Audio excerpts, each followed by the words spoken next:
Extending their support and solidarity with India owing to the second wave, the disastrous phase that India has been facing. Now it is Bhutan, our neighbor, which has decided to supply liquid oxygen to India from a new plant that is now being set up at the Motanga Industrial Estate by the Bhutanese company. Let me straightaway go across to Shivani now. Shivani, now this is all the help that can be reached out to India at this point in time, because India had always kept its neighbor-first policy during the first wave of COVID-19, and now Bhutan is assuring all help.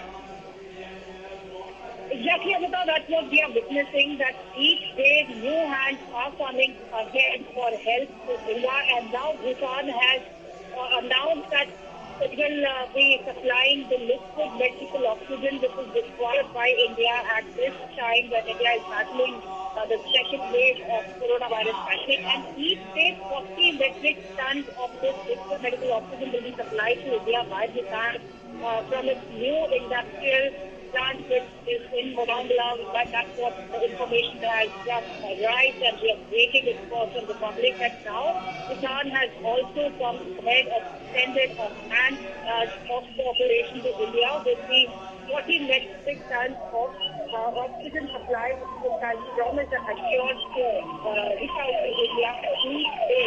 That would be a great help and also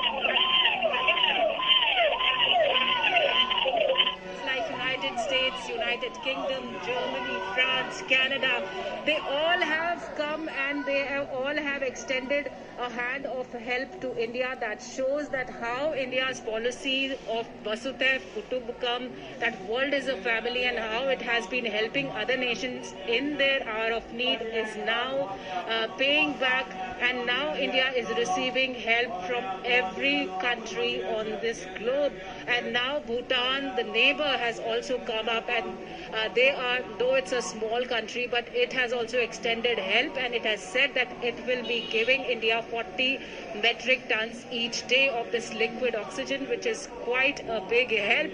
And this will be a relief for India, which is battling for its oxygen supplies. It's ramping up its oxygen supplies in each and every way, be it from the steel plants from where it's being procured, and increasing the quota also. And now Bhutan will also assured that it will give 40 metric tons oxygen to India each day from its new plant.